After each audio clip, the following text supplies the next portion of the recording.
हर हर महादेव। पुरुषोत्तम मास, जिसे मल मास या अधिक मास भी कहा जाता है, सनातन धर्म में अत्यंत पवित्र और दुर्लभ माना गया है। हर 3 वर्षों में आने वाला यह दिव्य मास 2026 में 17 मई से प्रारंभ होकर 15 जून तक रहेगा। शास्त्रों में कहा गया है कि इस एक महीने के भीतर मनुष्य इतना पुण्य अर्जित कर सकता है जिसकी कल्पना करना भी कठिन है।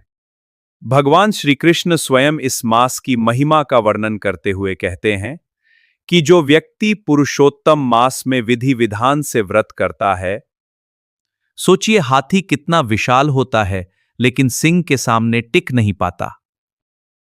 उसी प्रकार आपके जीवन के कितने भी बड़े पाप, दोष और नकारात्मक कर्म क्यों न हो, पुरुषोत्तम मास का व्रत सिंह के समान उन सभी को नष्ट करने की शक्ति रखता है। भगवान आगे कहते हैं कि इस मास का व्रत 100 यज्ञों से भी श्रेष्ठ माना गया है। सामान्य यज्ञ मनुष्य को स्वर्ग तक पहुंचाते हैं, लेकिन पुरुषोत्तम मास का व्रत भगवान के परम धाम गोलोक तक पहुंचाने वाला माना गया है। शास्त्रों में यह भी वर्णन मिलता है कि जो व्यक्ति श्रद्धा से इस मास में व्रत करता है, उसके शरीर में सभी तीर्थ, पवित्र क्षेत्र और देवताओं का निवास होने लगता है। शास्त्रों में यह भी वर्णन मिलता है कि जो व्यक्ति श्रद्धा से इस मास में व्रत करता है, उसके शरीर में सभी तीर्थ, पवित्र क्षेत्र और देवताओं का निवास होने लगता है, अर्थात उसका तन और मन दोनों पवित्र होने लगते हैं। पुरुषोत्तम मास में किए गए व्रत और साधना से बुरे स्वप्न, दरिद्रता और मन, वचन तथा कर्म से किए गए पाप धीरे धीरे समाप्त होने लगते हैं। यहां तक कहा गया है कि जो व्यक्ति इस मास में नियम पूर्वक व्रत करता है, उसके आसपास नकारात्मक शक्तियां भी ठहर नहीं पाती। अब प्रश्न आता है, व्रत वास्तव में होता क्या है? बहुत लोग समझते हैं कि केवल भूखा रहना ही व्रत है, लेकिन शास्त्रों के अनुसार व्रत का अर्थ है नियम लेना।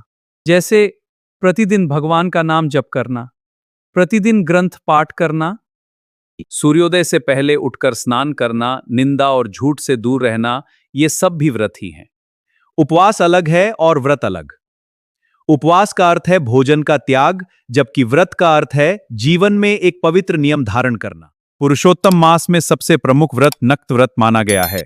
इसमें दिन भर संयम रखा जाता है और सूर्यास्त के लगभग 1.25 घंटे बाद भोजन किया जाता है। दिन में आवश्यकता अनुसार जल, फल या दूध लिया जा सकता है, लेकिन अत्यधिक भोग विलास और दिखावे से बचना चाहिए। इस मास में भगवान के नाम का जप विशेष फलदायी माना गया है। आप एक नियम ले सकते हैं कि प्रतिदिन निश्चित संख्या में माला करेंगे, भागवत कथा सुनेंगे, सत्संग सुनेंगे या भगवान का अभिषेक करेंगे। एक अत्यंत सुंदर कथा भी आती है। एक बंदर के मुंह में घाव हो गया था, जिसके कारण वह भोजन नहीं कर पाया। अनजाने में उसका उपवास हो गया। वह पेड़ों से फल तोड़कर नीचे फेंकता था, जिससे अन्य जीवों का पेट भरता था। उस अनजाने व्रत और सेवा के कारण उसकी सद्गति हो गई। भविष्य पुराण में यह भी कहा गया है कि यदि पति पत्नी साथ में पुरुषोत्तम मास का व्रत करें, तो उनके दांपत्य जीवन में सुख और प्रेम बढ़ता है।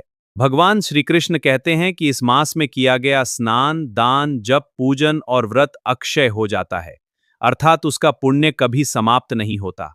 इसलिए इस दुर्लभ पुरुषोत्तम मास का लाभ अवश्य लीजिए।